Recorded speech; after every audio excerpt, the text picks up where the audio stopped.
দুর্গাপূজা উপলক্ষে আমাদের করণীয় অনেক সময় দেখা যাচ্ছে দিনদাররা দেখতে যায় কি হচ্ছে দেখে আসি দাওয়াতের উদ্দেশ্যে বা অনেক সময় আনন্দ লাগে দেখতে।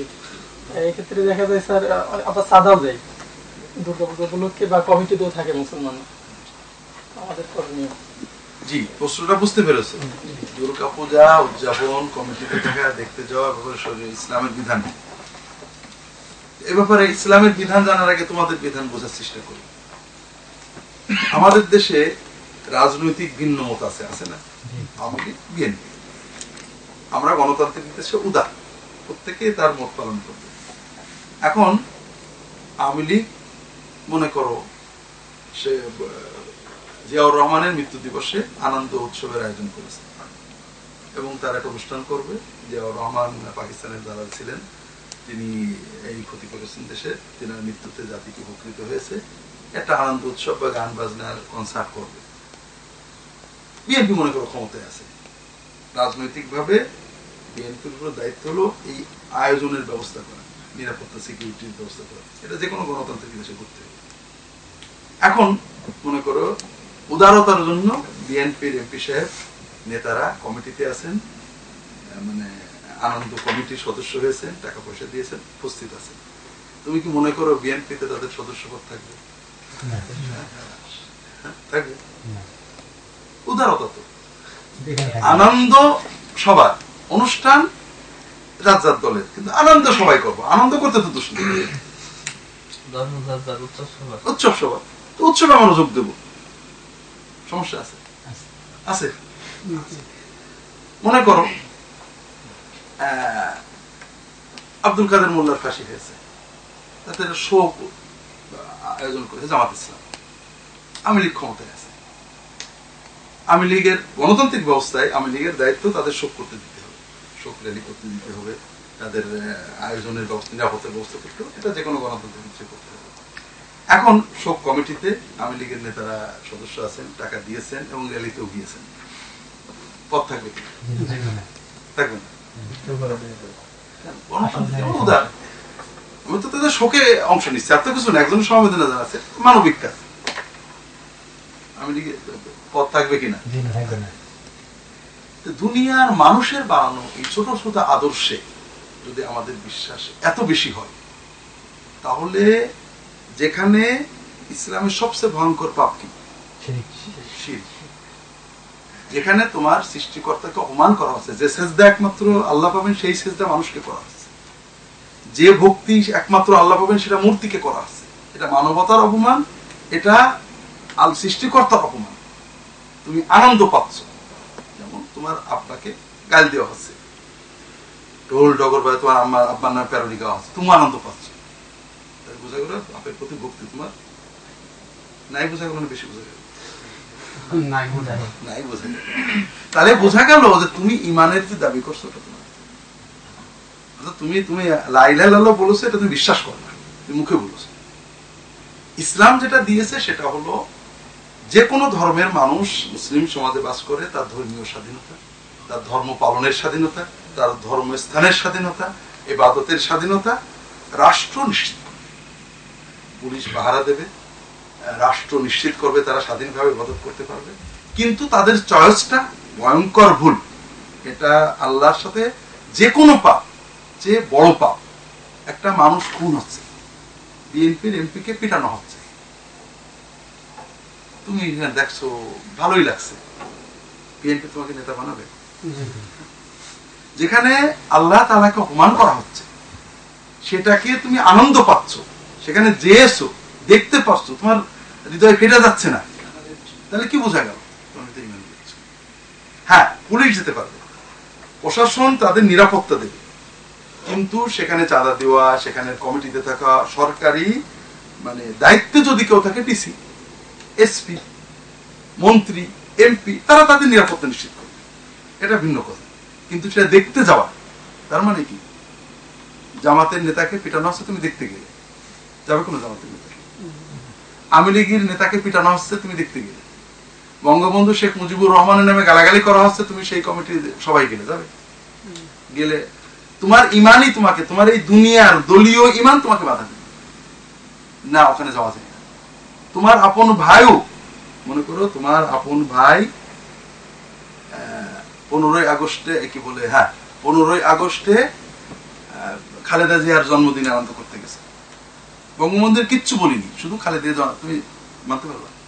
তুমি আওয়ামী লীগের ইমান যদি তোমার থাকে মানতে পারবা?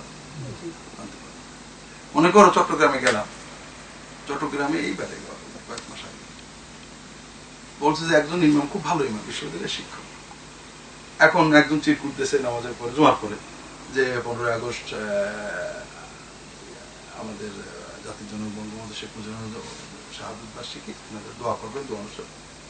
আরেকজন চির করতেছে আগামী 15ই আগস্ট মানে খালেদা জিয়ার জন্মদিন, দোয়া অনুষ্ঠান হবে, আপনাদের দাওয়াত। বেচারা মুসল্লিরা চির করতেছে, পড়েছে, পরের দিন থেকে চাকরি, দুটোই পড়েছে, ইমামেরা চাকরি। এখন কথা হলো, যদি 15ই আগস্টে বঙ্গবন্ধুর শাহাদত বার্ষিকীর দিনে মানে আরেকজনের জন্ম হয়েছে, সে হোক বা না হোক, তিনি জন্মদিন পালন করবেন, এই কাগজ পড়লে যদি চাকরি চলে যায়, তাহলে পারে যেখানে মানে ভয়ঙ্করতম পাপ শিরক করা হচ্ছে, আমার আল্লাহকে অপমান করা হচ্ছে, যেখানে মানবতা বিরোধী কাজ করা হচ্ছে, মূর্তির সামনে মানুষ শুয়ে পড়ছে, মূর্তিকে ভোগ দেওয়া আছে, আবার সেই মূর্তিকে পুঁতে ফেলা হচ্ছে, কোনো বিবেকে ধরে না, কোনো যুক্তি ধরে না, এবং সবচেয়ে ভয়ঙ্কর পাপ। এটা তুমি দেখে আনন্দ পেলে, তোমার বিবেকে লাগলো না, তাহলে পরে তোমার ভিতরে ইমানের যে দাবি করছো ওটা কিছুই। এই জন্য যে কোনো আর রাদা বিল কুফরি কুফর, যে কোনো কুফরিতে সন্তুষ্ট, তোমার ভিতরে পাপ অনুমতি নেই, মানুষ খুন হচ্ছে, তুমি মানুষ, মদ খাওয়া হচ্ছে, অথবা তুমি মদ খাচ্ছে আর ভাবা দিচ্ছ, তোমার ভিতরে ইসলামী ইমান আছে? ন্যাংটো হয়ে আছে একজন, ন্যাংটো জিনা করছে, ন্যাংটো নাচছে, ন্যাংটো ওর নাচতে সুন্দর দেখেছে, তোমার ইমান আছে? মানুষ খুন করা, মদ খাওয়া, ন্যাংটো নাচা, এগুলো বড় পাপ না শিরিক বড় পাপ? শিরিক তোমার মাথায় কষ্ট লাগবে না, আবার তুমি মুসলমান, এটা তোমার কল্পনা যে তুমি মুসলমান, তুমি মুসলমান না। রবীন্দ্রনাথ ঠাকুরের একটা গল্প পড়ছিলাম, কাদম্বিনী মরিয়া প্রমাণ করিল যে সে মরে নাই। তুমি এই পূজায় দাঁড়িয়ে প্রমাণ করলে যদি মুসলমান ছিলে না কখনো, তুমি একটা অস্পষ্ট ধারণার ভিতরে চলেছ, কথা বুঝতে পেরেছ? এই জন্য কোন পাপের উপর খুশি হওয়া, পাপেকে আনন্দ মনে করা, এর চেয়ে তো পাপ হতো যে ও কুফরি করছে তো বোঝে না, ওর তো সয়, ওর ধর্ম পালনের পুরো স্বাধীনতা তার আছে, কথা বুঝতে পেরেছে? আল্লাহ কোরআন কারীম বলেছেন, ওয়াইদা রাআইতাল্লাযীনা ইয়াখুদুনা ফি আয়াতিনা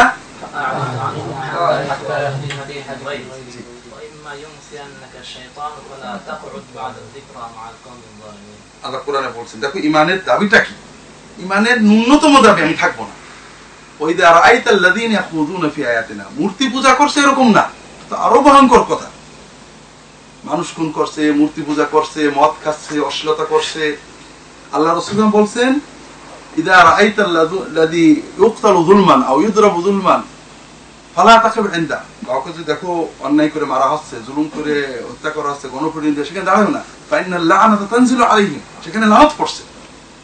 যেখানে একজনকে অন্যায় করে মারলে লানত পড়ে, একজনকে অন্যায় করে হত্যা করলে, গণপিটুনি দিলে লানত পড়ে, তুমি দৌড়ে পালাও সেখান থেকে, তোমার উপর গজব পড়বে, সেখানে তুমি শিরকে সেখানে কে করে যাচ্ছ।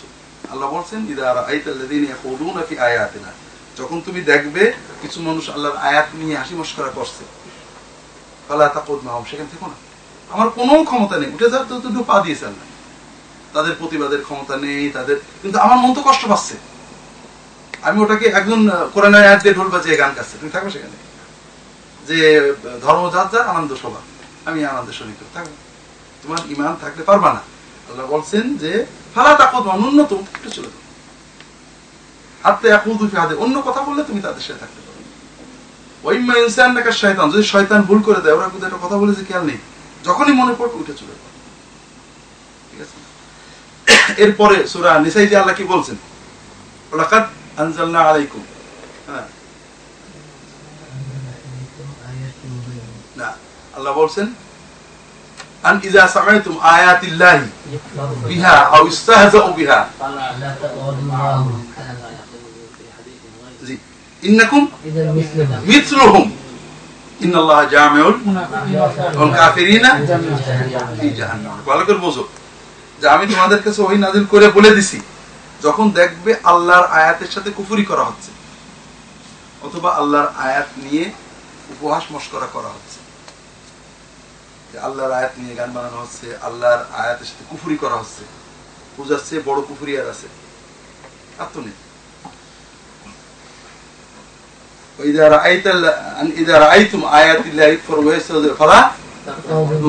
তাদের কাছে থাকবে না। হ্যাঁ, তারপরে অন্য কথাই থাকতে পারে, জাগতিক অন্য কথাই থাকতে পারে। এরপরে আল্লাহ সবচেয়ে কঠিন কথাটা আমার জানেন, ইন্নাকুম, যে ব্যক্তি এই কুফুরি পাপী জায়গায় বসে থাকবে, ইন্নাকুম ইদা মিথলুহুম, তোমরাও তাদের মতো কাফের। আল্লাহ এখানেই শেষ করেন, ফি জাহান্নাম জামিআ। তবে কাফের দুই রকমের, একটা হলো ঘোষিত কাফের আর হলো মুনাফিক কাফের। আল্লাহ বলছেন নিশ্চয়ই আল্লাহ কাফের এবং মুনাফিকদেরকে জাহান্নামে এক জায়গায়। কাজে তুমি যখন কুফরি দেখে মজা পাচ্ছ, তাহলে তুমি হয় কাফের নইলে মুনাফিক। কাজে ইমানের কি হলো আল্লাহর হুকুম, তারা তাদের ধর্ম পালন করবে, তাদের ধর্মে বাধা দেওয়া, তাদের ধর্মে ক্ষতি করা, তাদের ধর্মের বিরুদ্ধে বলা, দেবতাদের বিরুদ্ধে বলা। আমরা মূর্তি পূজার বিরুদ্ধে বলি, তাদের পূজনীয় কোন ব্যক্তি, দ্রব্য, বস্ত্র এটাকে অপমান করে কথা বলেছিলাম আরাম লা তাসুবুল্লাযিনা ইয়াদউনা মিন দুনিল্লাহ ফায়াসুবুল্লাহ আদওয়াম বিগাইরি ইলম। তবে এটা হলো তার চয়েসকে মেনে নিয়ে, যেমন মানে সরকার ক্ষমতায় থাকে, যে সরকার থাকে গণতান্ত্রিক ব্যবস্থায় বিরোধী দলকে সব কথা বলার অধিকার দিতে হবে। তারা গাল দেবে, বাজে কথা বলবে, বিক্ষোভ মিছিল করবে, র্যালি করবে, গান বাজে করবে, সুযোগ দিতে হবে। কিন্তু তুমি তার আনন্দ বা শোকে শরিক হবে, তোমার দলীয় ইমানটা বাধা দেবে না, তুমি সে দলে থাকতে পারবে, কেউ তোমাকে দেবে। দুনিয়ার জাগতিক ইমান যদি এইটুক হয়, আর ইসলামের যে জিনিসটা তুমি দাবি করছো, আমি লা ইলাহা ইল্লাল্লাহ মুহাম্মদ বিশ্বাস করছি, এই দাবি যদি এর কাছাকাছি কিছু না যায়, তাহলে বুঝতে হবে যে কাদম্বিনী মরিয়া প্রমাণ করিল সে মরে নাই। তুমি পূজাই দিয়ে প্রমাণ করলে যে তুমি কখনোই মুসলমান ছিলে না। এটা হলো যারা দেখতে, শুনতে বা মজা পেতে, আনন্দ পেতে কি হচ্ছে দেখতে যান তাদের। গণপিটুনিতে কি হচ্ছে দেখতে যাওয়া যায়, ন্যাংটো নাচের আনন্দে কি হচ্ছে দেখতে যায়। হ্যাঁ, যারা সিকিউরিটির জন্য গিয়েছেন, যারা রাষ্ট্রীয় নিরাপত্তা, তাদেরটা ঠিক আছে, তাদের নিরাপত্তা কে করবে? না, বাধা দেবেন কেন? তাদের ধর্ম পালনের দায়িত্ব তাদের, তাদের ধর্ম পালনের ব্যবস্থা করা রাষ্ট্রের দায়িত্ব। কাজেই পুলিশ যাবে পূজা দেখতে নয়, পূজা দেখতে যায় না, নিরাপত্তার জন্য যেতে হবে তাদেরকে। কাজেই রাষ্ট্রীয় নিরাপত্তা ব্যবস্থা করা তাদের ধর্ম পালনের, কেউ যেন তাদের গালি না দেয়, কেউ যেন ধর্ম বাধা না দেয়, এটা নিরাপত্তা নিশ্চিত করা মুসলমানের দায়িত্ব। কথা বুঝতে পেরেছ?